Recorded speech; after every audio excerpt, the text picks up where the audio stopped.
Welcome है आप सभी का एक बार फिर से स्टडी विद आरजे चैनल में। तो बच्चों, आज हम आपके लिए लेकर आए हैं पत्र लेखन का एक नया टॉपिक, जिसमें आज हम देखेंगे विज्ञप्ति के बारे में, प्रेस विज्ञप्ति के बारे में और कार्यसूची और कार्यव्रत के बारे में। ठीक है, तो आज हम आपका ये टॉपिक यहाँ पे समाप्त कर देंगे, ये वाला चैप्टर, और इसके बाद आपको पत्र लेखन में कहीं पर भी हमारे हिसाब से कोई भी दिक्कत नहीं होगी। ठीक है, तो चलिए शुरू करते हैं। पहला हम टॉपिक देखते हैं विज्ञप्ति, या जिसे आप लोग बोलते हैं नोटिफिकेशन, कि नोटिफिकेशन क्या है या किसे आप विज्ञप्ति कहते हैं। तो याद रखना, जब भी सरकारी अथवा गैर सरकारी विभाग अपनी निर्णय, आदेश, घोषणा या नीति कुछ भी चीज़ों को जनता तक पहुंचाता है तो उसके लिए एक सूचना पत्र जारी करता है। ठीक है, और वही सूचना पत्र आप क्या कहलाते हो? विज्ञप्ति कहते हो, या वही सूचना पत्र विज्ञप्ति कहलाता है। ठीक, तो अब इसको डेफिनेशन हम देखिए कैसे लिखेंगे कि सरकारी अथवा गैर सरकारी विभाग द्वारा अपने किसी भी निर्णय, आदेश, घोषणा, नीति आदि को जनता तक पहुंचाने हेतु जारी किया जाने वाला पत्र विज्ञप्ति कहलाता है। ठीक है, आई होप आपको यहाँ पे दिख रहा होगा, यहाँ पे लिखा हुआ है कि सरकारी गैर सरकारी विभाग द्वारा अपने किसी निर्णय, आदेश, घोषणा, नीति आदि को आम जनता या लोगों तक पहुंचाने हेतु जारी किया गया सूचना पत्र ही विज्ञप्ति कहलाता है। ठीक है, विज्ञप्ति कहलाती है, नोटिफिकेशन कहलाता है। जैसे आप लोग देखते हैं कि कभी कोई यहाँ पर यूकेपीएससी में कोई पद बढ़ते हैं, पद घटते हैं, कोई नई जॉब का नोटिफिकेशन आया है, आप लोग ऐसा बोलते हैं, या यूकेपीएससी द्वारा एक नया नोटिफिकेशन जारी किया है बोलते हैं। ठीक है, तो उसमें क्या है, कोई सूचना आ रही है जिसको आम जनता तक पहुंचाया जा रहा है। ठीक, तो बेस्ट एग्जांपल आपको वही है कि कोई भी यहाँ पर नोटिफिकेशन या कोई भी यहाँ पर सूचना लोक सेवा आयोग दे रहा होता है, या आपका यूके ट्रिपल दे रहा होता है, तो आप लोग देखते हैं कि वहाँ पे क्या आ रहा है, नोटिफिकेशन आ रहा है। और आप वहाँ पे देखते हैं कि उन्होंने क्या करा है, कोई यहाँ पे अपनी सूचना दी हुई है कि यहाँ पे सीटें बढ़ रही हैं, यहाँ पे सीटें घट रही हैं, कोई नया यहाँ पे जॉब का नोटिफिकेशन आया हुआ है कि कहीं पे इतने पद रिक्त हुए हैं, उसके लिए हम क्या निकालें, विज्ञप्ति निकाल लें।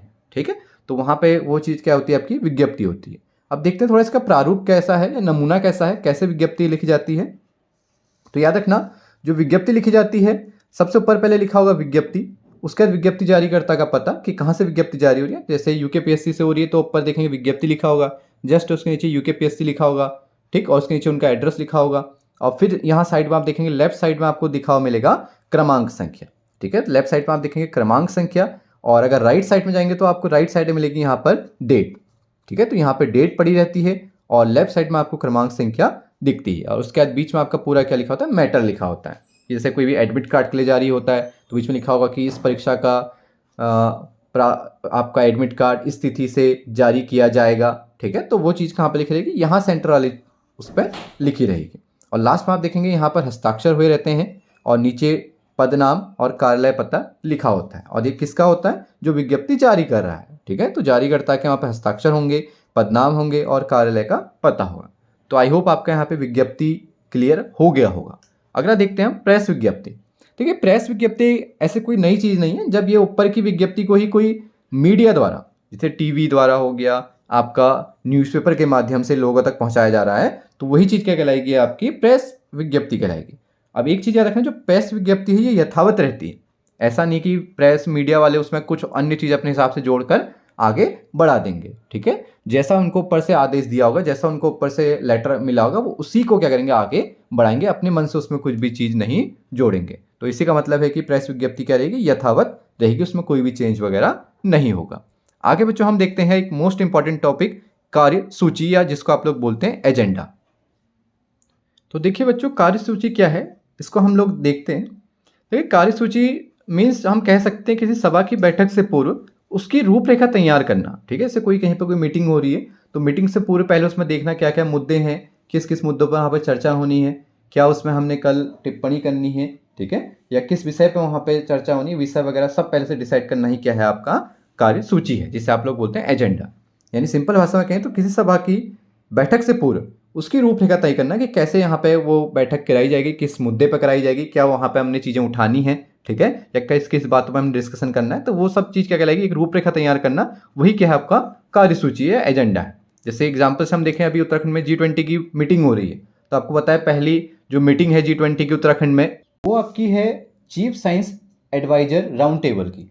ठीक है, तो उसमें उन्होंने डिसाइड किया कि पहले किस चीज़ पर मुद्दों पर बात करें, तो पहले से डिसाइड हुई है, तो उस बैठक का पूरा एजेंडा तैयार किया गया। ऐसी दूसरी बैठक आप लोग देखेंगे तो working group of anti corruption की है। ठीक है, तो किन किन मुद्दों पर वहाँ पर चर्चा करनी है, वो सब चीज़ें पहले से डिसाइड की गई हैं। तो वही चीज़ क्या कहलाती है आपकी कार्यसूची या एजेंडा कहलाती है। या हम इसको दूसरे भाषा में देखें तो किसी सभा की बैठक के लिए प्रस्तावित कार्यों की क्रमबद्ध सूची ही आपकी क्या कहलाएगी, कार्यसूची कहलाएगी या एजेंडा कहलाएगा।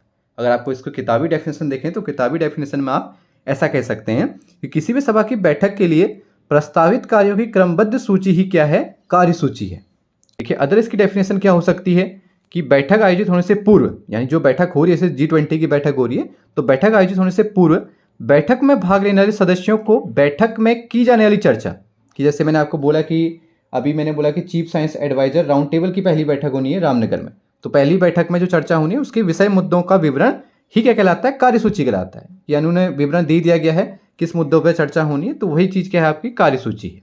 ठीक, तो इस चीज़ को आप यहाँ पे पढ़ सकते हैं, वही मैंने लिखा हुआ है, बैठक आयोजित होने से पूर्व बैठक में भाग लेने वाले सदस्यों को बैठक में की जाने वाली चर्चा हेतु विषय मुद्दों का विवरण ही कार्यसूची कहलाता है। क्लियर? आई होप आप लोगों का ये कार्यसूची भी यहाँ पर क्लियर हो गया होगा। इससे आगे हम देखते हैं आपका कार्यव्रत या प्रोटोकॉल क्या है। ठीक, इसे ही नोट कहते हैं और अन्य मिनट के नाम से भी इसे जाना जाता है। अब इसको थोड़ा सा डिस्कस कर लेते हैं। देखिए कार्यव्रत क्या है, जैसे कार्यसूची में देखा था उसी प्रकार है कार्यव्रत। अब देखिए जो किसी बैठक की चर्चा के तुरंत बाद उस बैठक का लिखित विवरण दिया जाएगा, वही क्या है, आपका कार्यव्रत है। अब देखिए जो लिखित विवरण है ये बैठक के तुरंत बाद भी हो सकता है या बैठक के दौरान भी यहाँ पर बनाया जा सकता है। ठीक है, तो यहाँ पे आपको बता देता हूँ, जैसे अब ये लिखित विवरण में होगा क्या क्या, जैसे लोगों की संख्या, कौन कौन लोग इसमें उपस्थित हुए हैं, क्या क्या मुद्दों पर यहाँ पे सवाल उठाए गए थे, क्या क्या मुद्दों का उत्तर दिया गया या क्या क्या यहाँ पे सुझाव दिए गए। ठीक है, या संपूर्ण बैठक का लास्ट अंतिम रूप से फैसला क्या निकला है या ये बैठक का रिजल्टेंट क्या निकला लास्ट में। ठीक, तो ये सब चीज़ें वहाँ पे मुद्दे लिखे जाएंगे, वही क्या कहलाएगा, आपका प्रोटोकॉल या कार्यव्रत कहलाएगा। यहाँ पे हम इसको पढ़ लेते हैं। किसी बैठक की चर्चा का तुरंत लिखित विवरण जो बैठक के दौरान या बैठक के तुरंत बाद लिखा जाता है उसे ही कार्यव्रत कहते हैं। और यहाँ पे क्या क्या होता है कार्यव्रत में, तो लोगों की संख्या, उपस्थित लोगों की सूची कि कौन कौन लोगों ने भाग लिया हुआ है, क्या क्या मुद्दे यहाँ पे उठाए गए हैं या किस किस विषय यहाँ पे रखे गए हैं, दूसरा उन विषयों पर क्या उत्तर मिला है या क्या सुझाव दिया है, साथ ही साथ संपूर्ण जो बैठक हुई है उसका क्या यहाँ पे अंतिम फैसला निकला हुआ है।